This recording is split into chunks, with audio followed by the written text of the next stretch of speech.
Hello दोस्तों, स्वागत है आपको इस वीडियो में। दोस्तों आज की इस वीडियो में मैं आपको बताऊंगा कि योनो एसबीआई एमपीआईएन जो है उसे आप चेंज कैसे कर सकते हो।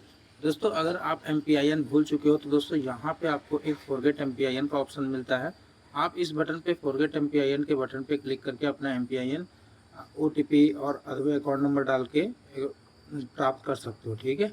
लेकिन एमपीआईएन चेंज करना है इसी ऐप के माध्यम से। तो दोस्तों सबसे पहले अपना करंट एमपीआईएन डालेंगे। आपके सामने कुछ इस तरह से इंटरफेस दोस्तों देखने को मिल जाएगा। तो यहाँ पे आपको प्रोफाइल का ऑप्शन दोस्तों देखने को मिल रहा है।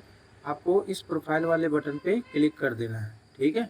इस प्रोफाइल के बटन पे जैसे ही आप क्लिक करोगे उसके बाद यहाँ पे कई सारे ऑप्शंस दोस्तों देखने को मिल जाएगा, ठीक है। Personal details, security setting, manage password वगैरह वगैरह ऑप्शंस दोस्तों आपको देखने को मिल जाएगा। तो आपको यहाँ पे एक ऑप्शन देखने को मिलेगा मैनेज पासवर्ड, सेट चेंज और रिमूव एमपीआईएन का।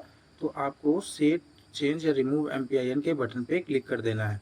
जैसे ही आप इस पे क्लिक करोगे तो यहाँ पे अलग अलग ऑप्शंस दोस्तों देखने को मिल जाएगा। अब आपको एमपीआईएन चेंज करना है तो यहाँ पे आपको चेंज एमपीआईएन के बटन पे क्लिक कर देना होगा, ठीक है।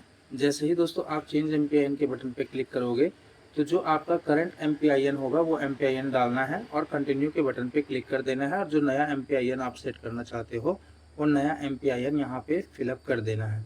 और उसके बाद दोस्तों यहाँ पे प्रोसीड के बटन पे क्लिक कर देना है। जैसे ही आप यहाँ पे प्रोसीड के बटन पे क्लिक करोगे, प्रोसीड के बटन पे क्लिक करने के बाद आपको कुछ इस तरह से देखने को मिल जाएगा।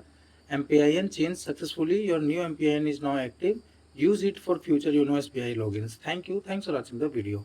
अगर आपको वीडियो अच्छी लगी वीडियो को लाइक करना, चैनल को हो सके सब्सक्राइब करना। थैंक यू दोस्तों।